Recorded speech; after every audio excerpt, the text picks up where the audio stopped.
Welcome to Active Love Adoptions podcast. I'm your host, Mackenzie Love, and we have a co-host, Mindy, and another co-host, Heidi, today. And they both work at Active Love with me. And today we have Izzy. She is an adoptee, and she was actually adopted through Active Love Adoptions. So we're excited to hear her experience with us. And yeah. Yeah. So I am 22. I was adopted through Active Love as a baby. Yeah. And I was adopted and born and raised in Salt Lake City. And yeah, now I go to Howard University in Washington, D.C. So I lived in Salt Lake for 18 years. And yeah, now I'm in D.C. Good Awesome. for you. Thank you. What made you choose DC out of all places? I think I didn't choose D.C. I chose Howard. I mean, sorry. Yeah. So Moving Howard, there. Yeah, Howard is an HBCU, historically Black college and university. And yeah, I think growing up, I really lacked that connection. And it was just the perfect place to explore that. So yeah, that's why I chose Howard. That's great. I love it. You said you had a closed adoption. I did. I actually unified with my birth family in 2020, like right before the pandemic hit. Oh, wow. But before that, I knew my birth mother's first and last name, and then I knew I had an older brother and his first name. So. And so do you have contact with them still ongoing or? Certain people, yeah. When I met them, I discovered I had 4 brothers and another sister. I now have 2 nephews and a niece. And yeah, so my family kind of exploded. I was, I was raised with my older sister, just my older sister and I. She was not adopted, but yeah, and just my parents. And then I met them when I was, 20, and Did you spearhead the? Mm-hmm. Okay. Yeah, because I kind of realized when you're like 18, that's when you can start looking again. Yeah, and then I actually found my birth mom on Facebook. And because that was the only way that I never really thought about it. But then I looked her up and I showed my adoptive dad and I was like, is this her? Like, he was the only one that actually met her. And then, I sent her and then I found my oldest brother. I think Facebook these days is probably a very typical way to find, or probably Social media. The easiest through way. social media. Yeah, through social media. But Yeah. Facebook is probably one of the first places I would try. Yeah, to if do. you have the first and last name, it's a good go-to, Yeah. I think. Mm-hmm. So you said that your adoptive dad was the only one that met your birth mom? Mm-hmm. My adoptive mom and my sister were actually like in Oregon because I came early. I was supposed to be born in October, but I was born in September. So they had to cut their trip short and flew back. But yeah. That's a cool story. That's a good reason. Yeah. I would fly back. That's really cool. So like you said, it was just you and your sister, and you were the only one that was adopted. Yes. Yeah. Okay. Do you know why your adoptive parents wanted to adopt? I think there was some infertility issues. My mom adopted me when she was 39. So yeah, they had my sister and then they decided that was, the route they were going to go. And I know they always wanted 2 kids, so it worked out. Mm-hmm. That's awesome. And how was your upbringing? It was great. Yeah. My parents are both my mom is from Seattle and my dad is from Massachusetts. So they kind of came to Utah just for the mountains and the skiing and the outdoor Utah activities that you do. So I started skiing when I was 2. I grew up. There you go. Yeah. That's snowboarding, awesome. rock climbing, Loving hiking, biking. outdoors activities. Everything, yeah. But they're also really into traveling. So yeah, we traveled a ton. And yeah, I got to meet a bunch of different people and go to a bunch of places. So it was great. Yeah. Awesome. What's your relationship right now with your birth family? Like, do you see them very often? Actually just got back this month from visiting my oldest brother and my niece. I've tried to see them ever since I met them. I try to go like every spring break, they're in South Carolina. So they're mostly in Charleston. A couple of them live a little further out, but yeah, DC is not too far. So I get down as much as I can, but you see different people every time and meaning different family members? Yes, different family members. Okay. Yes. Okay. Yes, because they kind of are scattered a little bit, but yeah. And so has your adoptive family met with them? They haven't. They offered to actually go with me. Yeah, but I think I just wanted to do it on my own. You want to keep it separate? Yeah. For now, I don't know. I mean, I'm sure one day they'll meet them, but yeah, just for now. So, think I've met actually, so my birth mom and my second oldest brother were adopted as well. And I met my brother's adoptive family. Mm-hmm. So I've met his, but he hasn't had the chance to meet mine. And you don't want to do that yet? Maybe not yet. Yeah. Yeah. How was your adoptive family when you connected with your birth mom? Mm-hmm. Okay. Were they hesitant? Were they supportive? I think supportive. They were super supportive. I think they were nervous just because they didn't know, and they didn't know anything about them. So I think there's always that fear, but they were super supportive, helping me get flights to go out and see them. And, I've always talked about it. I mean, there was no way to hide it, but they've always been open to talking about things. So they were super supportive. That's great. Yeah. That's really good. Yeah. And they still are. I think, it's a complicated thing. Yeah. Yeah. I get that. How was it growing up in a family with a biological child and you? Mm-hmm. Was there... How did you have feelings about it? I don't know how else to ask. That's a good question. Yeah. I think I like it. My parents were always, especially my mom, was just everything was even. Like she definitely made an effort to make sure that it was not. I mean, it was recognized, but there was no difference. I never felt like, I'm, and it really until like high school, I didn't really think about being adopted. It was just kind of my normal. Yeah. And then like.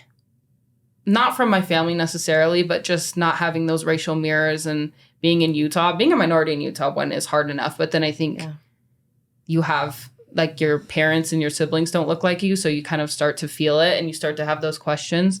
Mm-hmm.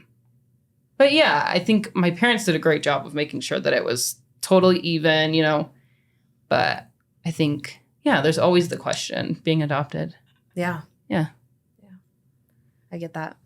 My sister's the same way. She adopted a child and then she had one biologically. And I think that's her biggest fear is having them feel different from each other. So she's always like very hypersensitive to that. So I think that's important, you know, just to make sure there's the balance and the, all inclusive. And I mean, I do that with my family. Yeah. Even. I mean, I just think it's, something that should be thought about. Tell us more about the dynamic. Like what did your family look like? My adoptive Your family? adoptive family. Oh, we'll get into the birth family too. The birth family, that's such a It's a little bit more question. colorful as far as they're all over the place and you meet somebody new every time. And that's fun. Yeah, I mean, like I said, we always did stuff together. We went on backpacks and my sister and I were always really, really close. So my sister, I always call her like a second mom because she was always. Is she a lot older? No, she's 2.5 years. Oh, so we actually had a really good difference. Yeah. But she was. More motherly. Yeah. She kind of has that gene. So. I love that. Yeah. So we grew up really close and my parents were great as well. So we just kind of always did stuff as a little family unit, just the four of us. Yeah. I love that. I wish I only had 2 kids. Just kidding. Really? Let's not start on that. But no, it kind of goes back to like even my kids. It's like it's hard to make them all feel equal, especially when there's so many of them. When there's so many, and then they're so different. Yeah, they're so different, and they bring something different, and you love them all for different reasons. Well, I don't know. I also think you love them differently. Yeah. Yeah, I think that's important. I think that because they are so different, you have to. Yeah. No, I agree with that. Some of them need different attention and different types of love and a sterner hand. Yeah. Like the boys. Yeah. I only have one girl. Start. I know. My boys are doing good right now, so I'm not going to. Oh, good. I'm happy to hear So, that. birth family. Did you have a preconceived idea of who they were and what met your expectations, what exceeded your expectations, and what didn't quite hit the mark? Yeah, I mean, Answer those in any. sorry. Okay, no, it's good. I think that was good. Mm-hmm. I think like having it be closed, I didn't even know what they look like. I never saw a picture. So I didn't have a lot of, expectations. I think I had expectations of the South, maybe. Like that was kind of, I never really been to the South, but I think maybe that was kind of the biggest notion I had. And I didn't really know what to think. Yeah. Well, Are you about like them, maybe height wise, or like did you ever think, I bet they're tall, I bet they're this? I was always doing my that. biological, or my adoptive family, they're short and this and that, and I wonder if, like. Yeah, I always, how you get those things as a little kid, like if you're in school and they say, what do your parents look like? I could never fill those out because I was like, I have no idea. Yeah. So I was always thinking like, where'd I get my freckles from? How, like, I'm taller than my sister who was not adopted. She's like 5'3". So I'm always like, okay, well, I'm a little taller than her. So I wonder like, I always wonder what they look like. I wondered a lot about my brother too. Yeah. Because I always wondered if we would look alike as well. And then, I met them and I'm like the same height as my birth mom. I look a lot like her when she was younger. I mean, I'm biracial, so she's white, but I do look a lot like her. And then when I discovered I had another brother I had 3 other brothers than I thought I did. That's a huge shock. Yeah, we did that the whole time. We all have these like crooked pinkies, so we're all just sitting there looking at like different features The of family like, tree. Yeah, for But it was the Yeah. weirdest thing because I've never been able to do that. Yeah. And when I first met them, so my birth mom's friend actually came and picked me up from the airport, and she brought my nephew and then my brother that I actually didn't know existed, the second older brother, and he looks exactly like me. And I was like, I didn't know you existed. Yeah. For like That was 20 years. The one that was placed. He too. was placed as well, yeah. Okay. And he didn't know about me either. So we both like showed up. Well, I mean, we talked beforehand, but we both were like, Yeah. what? I can't even imagine. I can't imagine I think about that the all the time. anticipation of meeting and Mm-hmm. The nerve. Yeah. the nerves that would accompany that. It was a lot. So then, And by yourself. You went by yourself. Well, and I with think all with of that, siblings, too. like you feel that connection. Mm-hmm. You know what I mean? Like Yeah. it's crazy. I think about my sister right now and I'm like, I just love her. Like, like you see her. Yep. I mean, you may be annoyed by her sometimes. And then you see her and you're like, oh, yeah. I love you. There's that connection. Yeah. Yeah. So, okay. So you meet first when you saw your mom for the first time, your biological mother. Mm-hmm. What was the feeling? Oh, I was nervous. I was so nervous because I actually met both sides of my family on that same trip. But I met her that same day, I think. And she only stayed for about 5 minutes. But she walked in and we were all just kind of like, she was actually pregnant at the time when I met her too. So I was just like, holy crap. Like I think I built her up a lot in my head because I mean, that's my birth mom. Of course. And then, oh my gosh, same exact height. We like both have the same facial expressions. Like we're like looking at our toe. Like we look very, very similar. And it was just overwhelming. And I think you feel so, even like in relation to adoption in general, there's so many emotions that you just don't know how to describe. Mm-hmm. Oh, yeah. And I was just like, oh, it just happened. Yeah. And she was there for 5 minutes, but it felt like she walked in and walked out. And then I think I just broke down, like cried. Mm-hmm. And I just didn't know how to like process. Of course. Exactly. It's the weirdest thing, but. And was she the same way? Is that why it was such a short encounter? Yeah, I was actually supposed to meet my little sister at the same time. And then she, like the day before I came or something, she told me, my little sister was 9 at the time, and she told me that she didn't feel comfortable letting me meet her that day. But I met her that trip, but I didn't meet her that day. But so she kind of just came over really quick. And she told me that when she left, she broke down like on the porch and cried. I didn't hear her, but that's what she told me. So, yeah. And then it was different meeting my birth dad too. That was a whole other. Go there. I can't wait to hear. Yeah. Well, so I never knew his name, never knew anything about him. And then like a month after I reached out to my birth mom, he found me on Facebook. His name was like something different than his name actually is, but he like messaged me on Facebook Knowing that you had talked to your birth mom? Yeah. So they had been in communication? They don't talk, but I think he probably saw, like, maybe my name or picture came up on, I don't know how that, stuff works. And, yeah. So then it was on Halloween night, actually. I was, like, on my way to the only party we had in high school, and I get this, like, message, and I was like, what do I do right now?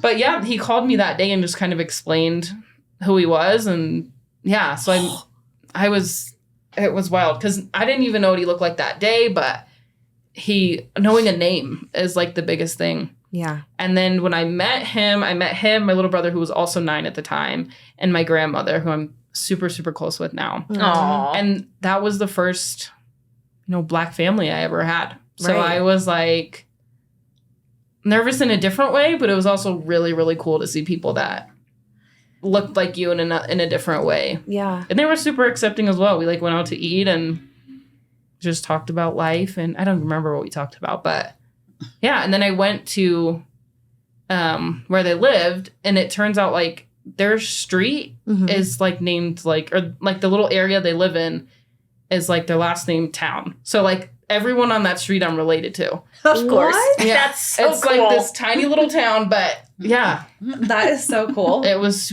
like, what is happening? But yeah. Was it, did they South Carolina too? establish Yeah, it? they're about 30 minutes outside of Charleston, so it's a little further out. Did they establish that street? I'm or did guessing it just had to. They owned a bunch of land, like Very cool. So it kind of got split up, but yeah. One of the times I went down there, he just drove around and was like, "That's your cousin. That's your that's your second cousin. That's your like your uncle is over there, or whatever." I met my uncle as well, and my aunt and my cousin from that side as well. So it just was like an explosion of people, and I bet it was so overwhelming. It was super overwhelming in a great way. Yeah, but your family like quadrupled. Oh yeah, yeah, overnight. Yeah, I mean honestly, yeah, it's huge now. So you're super close with your grandma. Oh yeah. What did you feel like? Is there a connection that just seemed like that just fit? Was there a puzzle piece that just went into place? Was there, or is it just something you've established and realized I really like her? I think like just meeting them automatically kind of fills a hole, especially because it was closed. I think open is so great where you get to like see the the person that looks like you. You get to kind of understand the situation. But then when I finally met them, there's automatically kind of a hole that was was filled, and there was a bond. My grandma is the only she's the only Black female relative I've ever had. So I think just that alone kind of, and she had 2 sons, and then my birth dad has a son. So she, there's not a lot of women on that side of my family. So she, we just kind of hung out, and I just got to sit in her house, and she made amazing food. And I think it was just automatically a bond. Yeah. That's really cool. So it was really cool. Yeah. I love my grandma, so I feel that. Yeah. She's awesome. Yeah. That's so cool. So do you have any full biological siblings? Not that I know of, no. Okay. Yeah, we're all half. Okay. So we actually thought me and my second oldest brother, the one that was adopted, we thought we might be, but we did like the 23andMe thing, and we found out we weren't. Okay. But because we looked so similar, we were like, maybe like we don't know something. Right. You didn't ask your biological mom? Yeah, I asked her, but I mean, she said no. Yeah. but we don't know. We just really don't know. Yeah. So she was like, I think she was 17 when she had my oldest brother, and he's 5 years older than me. So, yeah. Did she come to Active Love? She did. For that adoption as well? Oh, no, not for that adoption. She came to Utah for me. Okay. But he was actually adopted like 3 hours outside of Charleston. Okay. So they're all, in one spot. That was your oldest, or the second oldest one? Because she did she keep the oldest one? Okay. So oldest, and then us 2 were adopted, and then she kept the youngest 2. So we're kind of all the middle. Yeah. Did you have any questions for her? I had so many. Yeah. And do you feel like you got answers? Excuse me, I didn't mean to interrupt. No.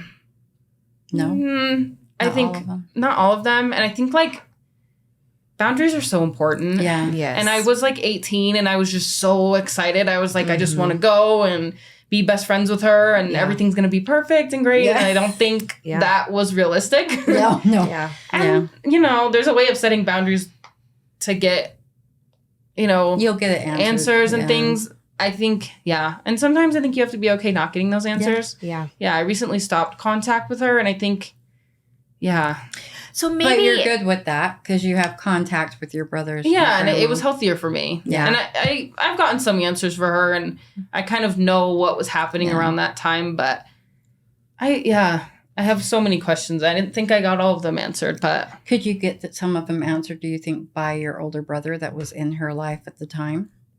I'm just curious because it's possible. I mean, he was really young, so I don't even think he knew half that I existed. Yeah. Yeah. And a lot of them are for her.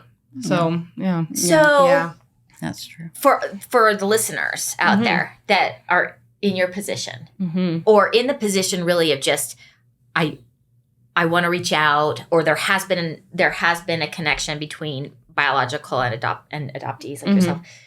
What are those boundaries? And I know obviously they're going to be subjective, different for everybody, but do you have like a few that you think would be really good to know or to at least think about? Yeah. I mean, one, like, I was totally fine going alone, but definitely, like, I had to come back to Utah after and then do COVID, like, here. So I think even that, just having that amount of time to step away, even after that initial, however long it may need to be for someone, but meeting and taking a step back and assessing how you feel. Yes. That's great. And processing it And all. processing, And seeing what you personally want from yeah. that relationship. Yeah. Because I think for me, I was all about what can I do for them? What can I do? Can I help them? Can I do anything for them? And there's a lot of guilt that comes with like, well, I wasn't here, whether it was my choice or not. But like, you want to be around all the time. You want to help and you want to do things and you want this relationship so badly. But you really have to think about like, one, is that the healthiest for you? And also like, what are you trying to get out of it? And taking a step back is good. I think all three things that you just said are really good. Yeah. Like what everything that you just said was good. Stepping back, assessing it, what do you want from it?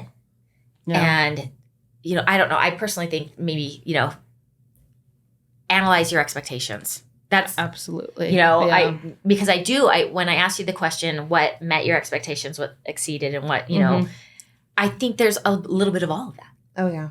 So I really appreciate that. And I think the viewers will too.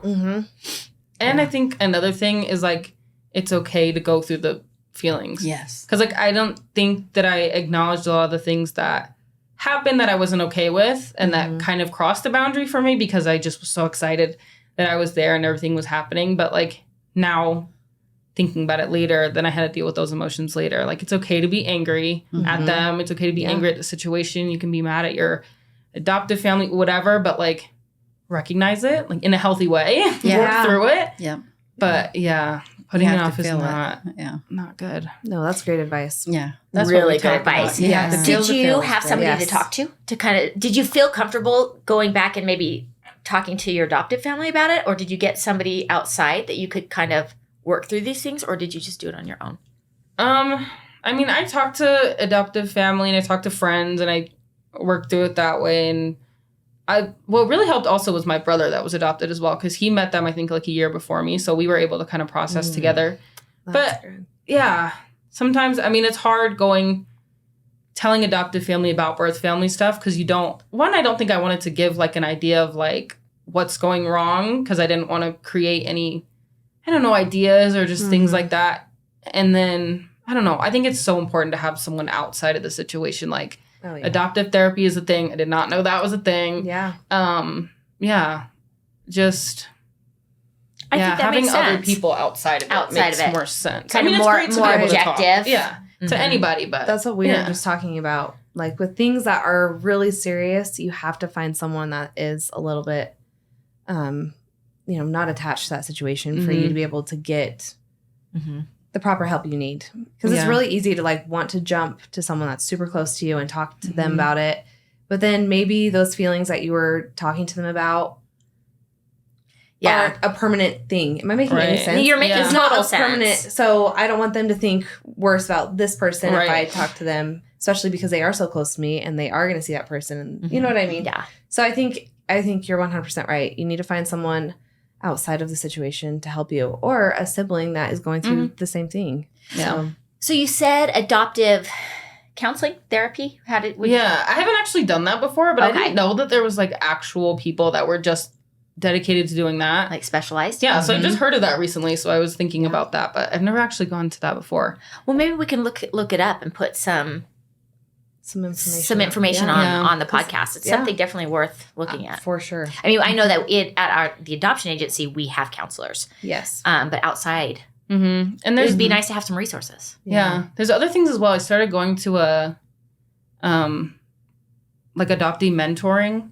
So there's a woman called, her name's Angela Tucker. I will always plug her. But I just finished her book, and she has a nonprofit that she started that does mentoring for adoptees. So I started going to that as well, which has been super, super helpful. That is so cool. Yeah. And I wish I had something like that when I was a kid, because there's so many emotions that you're dealing with. And just like having someone who understands what That's a those great are. thing. Well, what does that look great. like? I'm curious as to what does the program, are you working side by side with her? Did she align you up with another adoptee, or? So there's a couple adoptees that actually are mentors, but she does it as well. There's group sessions, there's fireside chats where you don't have to say anything and you can just sit and listen to other people. And then you can I've done like a group session, and then I've also done like a one-on-one with her, and you just kind of talk about whatever you want to talk about. Yeah. So it's kind of a support group. And I'm sure there's a bunch of those out there. I like that though. We've been trying to do something very similar. That's something that we want to do within the agency for birth moms and adoptees and adoptive parents. Yeah. Because we feel like we talk about this all the time, but they don't get the therapy and help that they need sometimes too. So to just have a community, people that are going through the same thing, and you can bounce ideas off of, and you can know you're not alone. I think that's huge. I think that would be as a really human, good idea. Yeah, you don't want to feel alone. You feel more happy and connected when you can relate to someone. So we definitely want to do that. And that's why we started this podcast too. Yeah. Just to build create a community on all sides and all different. Yeah. Talk about it. Get it out there. It's not like this awful, horrible thing. It doesn't have to be taboo, you know. If you were put in the position where adoption was a what's the word I'm trying to think of? Like if you could adopt, would you? Yeah, I would. I mean, it's such a big thing for me now, like having my birth mom be adopted, my brother, and like, me as well. I would totally do it. I think I would like think about, both, but adopting is definitely something I would think about. Cause I think like, adoption can be really isolating.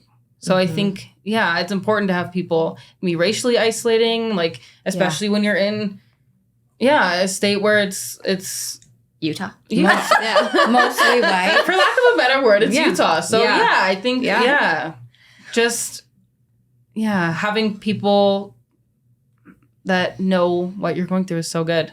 And transracial adoption is a big thing as well. So I think, just being able to have that perspective is good as well. Sure. Yeah. Yeah. So are you supportive of transracial adoption?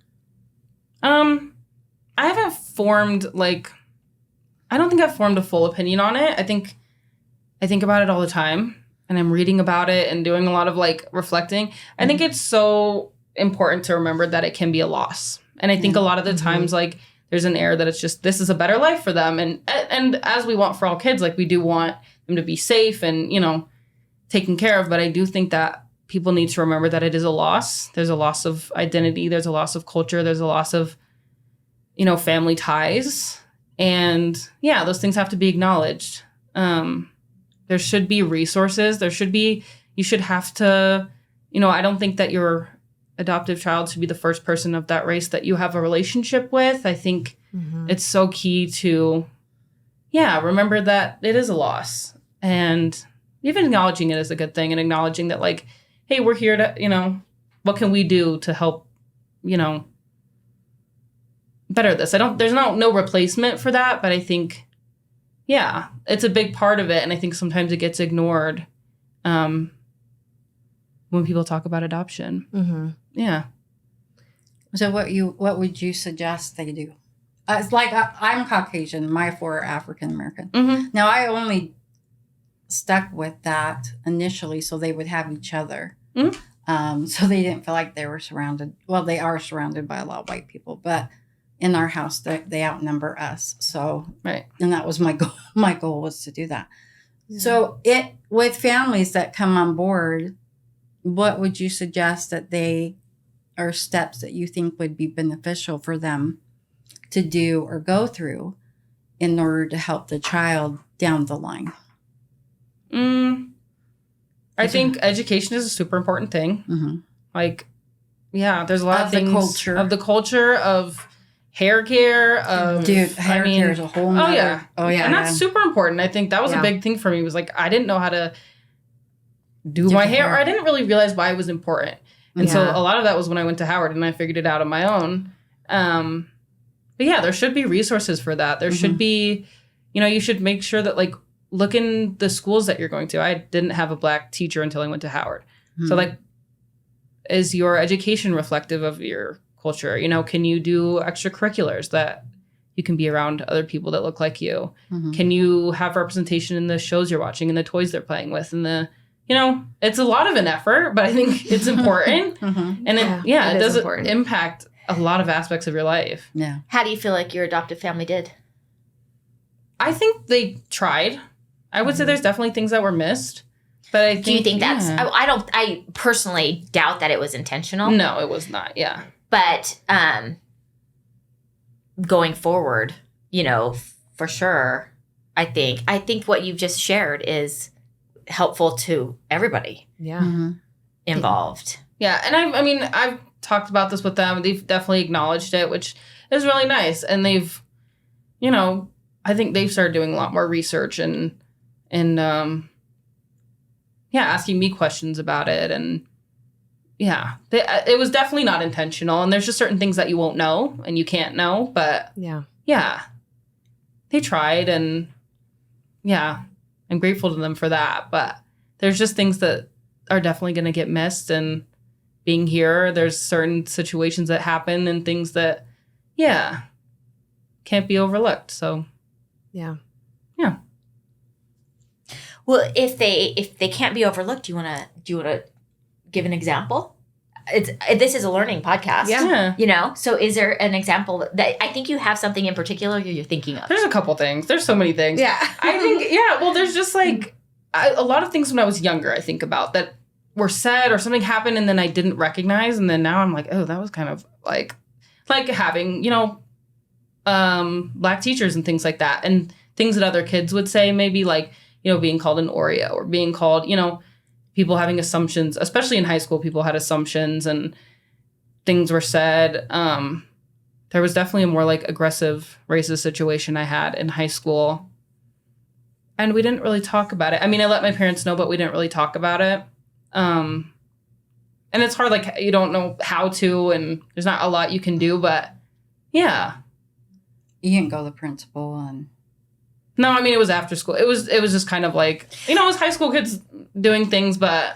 Was it a conversation that maybe you wish that your parents would have had with you, like to prepare you or to put your mind at ease or to make you feel a certain way? Or was it the situation as a whole that, like, in the adoptive community, for an adoptive family to be able to learn and to do the best for their child, I think that there's probably some sort of dialogue that could have, should have.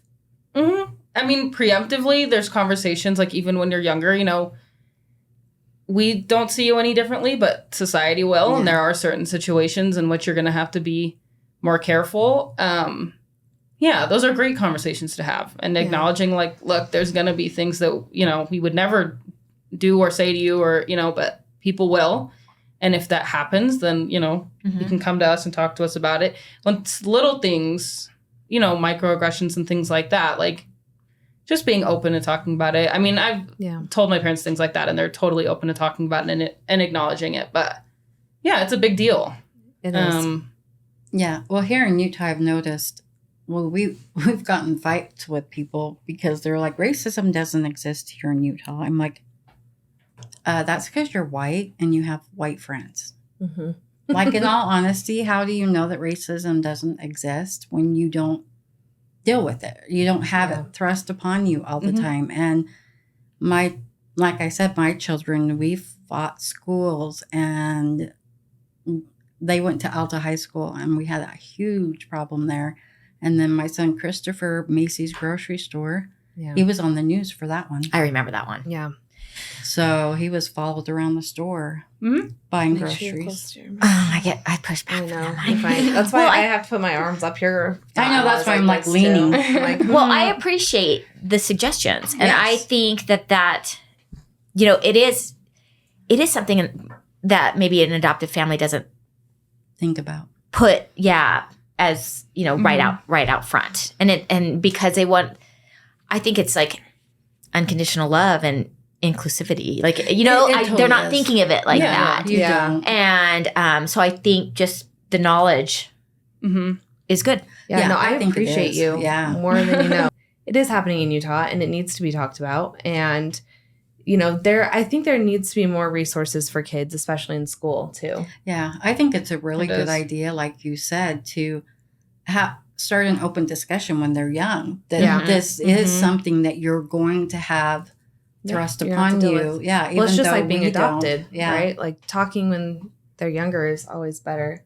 Yeah, see, my kids, they came from a whole nother world because my mom, the founder, she has 10, or there's 10 of us total. Oh, yeah. And so in our family, I've got Korean sisters, biracial brothers, African-American brothers, African-American sisters. So we're like a nice hodgepodge. And so with my kids, they were actually surrounded by more Black people than other, you know what I mean? So they had that as an advantage, I think, because they got to feel, they have this closeness that they were actually surrounded. But then when you go out in public, they're, I don't know. I've seen it. Only because of my kids and how they've been treated when I've been with them. And then they treated me certain ways too. Yeah. When my husband's not around. And so there's a couple stores I don't go to anymore. Yeah. I'm just saying. So, but I think it's something that needs to be addressed. And I think that as a child, I think it's a great idea to start, at a young age and tell them that this is just the way that it's going to be. And doesn't mean you're less of a person. We love you no matter. Yeah. I don't know. Yeah. Be there for them as much as you can. Because like you said, we love the child when we're adopting. You're not thinking about long term. You're just thinking about getting the baby and loving the baby. Yeah, exactly. And just doing that. You're all gooey and stuff. And just, you're not thinking the decisions you have to make. Do we have classes at Active Love for transracial adoption? They get counseling. There's counselors, and there's people, people that the adoptive family can talk to. And I don't know if there's actual classes, but I know it is talked about. Yeah, we used to. It's a thing. But there's education. There's people there that educate. Well, Isaac used to help with African American hair and teaching how to do it. Oh, that's cool. We should. It's a whole another realm. Yeah. I didn't know what the kitchen area was for a while. Well, so we've gone kind of down this road. Yeah. Let's switch gears a little bit. Okay. What are you going into? Yeah. I'm graduating in the fall with an international business degree. Nice. Cool. I don't think I want to do that, but that's what I'm getting. Have you thought about somehow interlacing adoption into it at all? Or well, I want to, and the mentoring program is really cool. Yeah, I would love to do that. I think really I want to do adoption stuff. Yeah. Do you? Yeah, I'm going to get my master's in Spain actually in 2024 in marketing. Oh so my gosh. My goal is to do. So do you speak Spanish?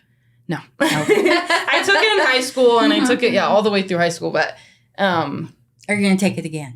hopefully, yeah. I mean, I'll need If to. you're going to Spain, I'm just wondering. Oh, that'll be so fun. Yeah. So I want to come back. I would love to just, do things like this. I think, Come work with us. Yep. We'll be doing here. social media. And I think it's becoming so much more like well-known. Adoption is, Yes. transracial adoption, everything. Yeah. So, No, yeah. I would love Come to do on that. back. Yeah. Come on back. We'll Forever. take it. Yeah, we will. We Yeah. truly will. We need to make videos. And Yeah. all sorts of stuff. Well, that's You look exciting. good on camera. Yeah, it's really I exciting. mean, that'll Exactly. help. Yeah. Yeah. Well, That's awesome. I think, applaud your adoptive family for they did an amazing job with you. Yeah. You're an Yes, amazing, they you're an did. amazing You are. person. Thank you. You're You are. very, They're great. yeah. Yeah. And you're They're awesome. so smart too Mhm. and Yes. well-rounded. Thank you. Yeah. Yeah. Is there anything else that you would like to end with? Is there any motivational quotes you would like to quote or any advice you'd like to give? No, only that education is key, and always educate yourself, because I think, Mm-hmm. there's actually so many resources out there that I had no idea, Yeah, there is. and they're there, Yeah. like this and other things. So There. I just always remind people to look. Yeah. Yeah, take the time. Where is So look. the mentoring program at? Is she based It's here? online, Online. Mhm. Online. and I'm sure there's a bunch of those. I'm sure there's a lot of You know what though? You never know. That I feel like things that we just think are, oh my gosh, they're out there. A lot of them aren't, and so it's something to look into, and it's something to, even if there is one source, there is, there's. I don't think there could ever be too many. Yeah. So we do need to look. Yep. We need to pay attention. And if so there's not, we need to create. we need to create I it. We're going to agree. call you. Yes, seriously. And be like, get your international business butt back here. Yeah, right back here. And you could start a mentoring program for us. Sure.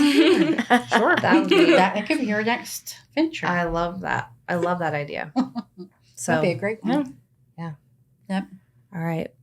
Well, Izzy, thank you so much for being on Thank here you. today. We really appreciate you being here. Yeah, thank you.